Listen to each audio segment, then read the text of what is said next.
Have you ever had a near-death experience? How does that impact your day-to-day life?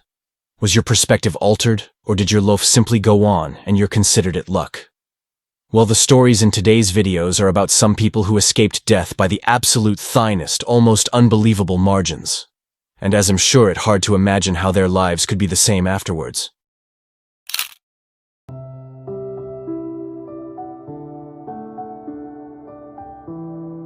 Amidst the expansive canvas of the Australian sky, where dreams were painted in hues of courage and determination, Ben's story continued its celestial journey.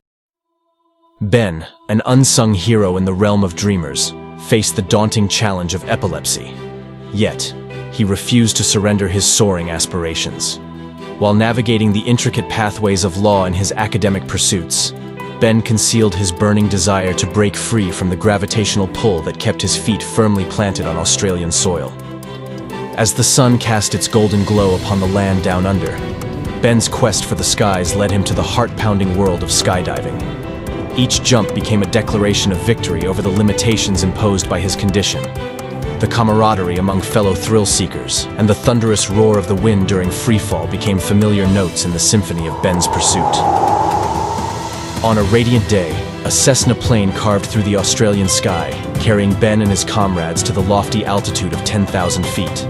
The hum of the engine blended with the pulsating excitement within the hearts of adventurers, creating a harmonious melody echoing through the vast expanse below. The instructor, a maestro of the skies, signaled the green light, and Ben willingly stepped into the void. The wind, a boisterous companion, enveloped him in a frenetic dance as the Australian landscape morphed into a kaleidoscope beneath him. His descent resembled a poetry of defiance against gravity, a testament to the spirit that yearned for boundless horizons. However, fate, capricious as the wind itself, decided to test the mettle of our protagonist. Mid-dive, as elation intertwined with adrenaline, Ben succumbed to the age-old dance of unconsciousness. Panic rippled through the Australian sky like shockwaves, disrupting the serenity that moments ago defined their aerial escapade. In the midst of this aerial turbulence, the instructor, a guardian angel clad in a jumpsuit, sprang into action. Every twist and turn became a choreographed ballet against the vast Australian backdrop. The instructor, with instincts honed by countless dives, navigated the tumultuous currents to reach Ben, a fellow soul caught in the delicate balance between life and gravity. The deployment of the parachute, once a routine part of their adventure, now carried the weight of a life hanging in the balance. The fabric unfurled in the air, transforming the freefall into a controlled descent, a collaboration between human determination and the Australian winds. As consciousness returned to Ben, the Australian terrain loomed closer, a reassuring reminder of terra firma. The instructor, a sentinel of the skies, touched down with a sigh of relief.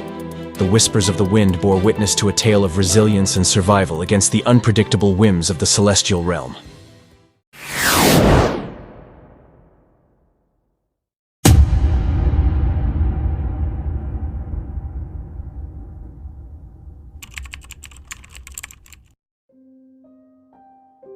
There lived a man named Tsutomu Yamaguchi.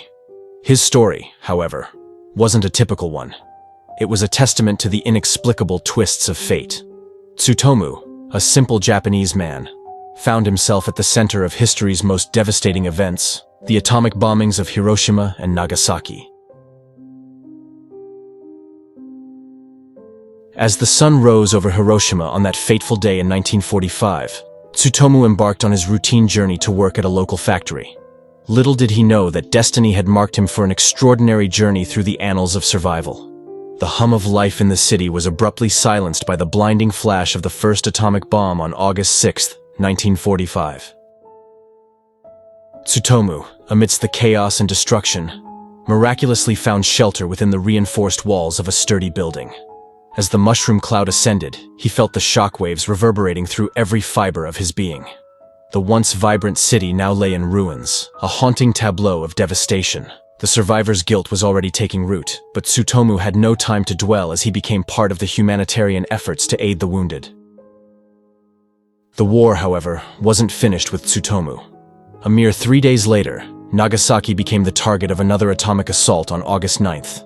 Once again, Tsutomu found himself in the epicenter of unimaginable destruction. His resilience, a beacon of hope in the face of desolation, kept him alive amid the devastation.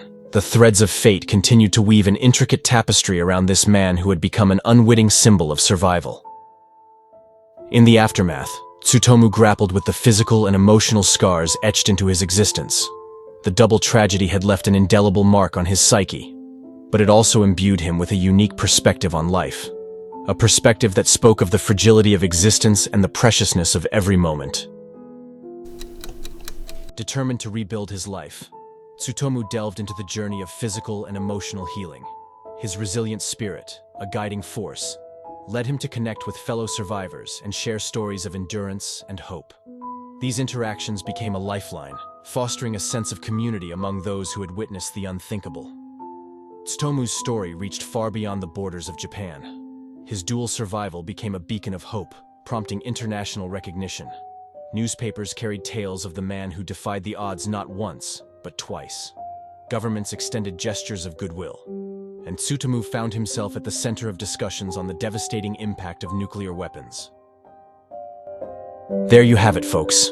If life's storms have ever tested your mettle, or if your dreams defy the prevailing winds, share your story below. Subscribe, hit the bell icon, and let's keep the conversation soaring. This is your Life Explorers HQ channel.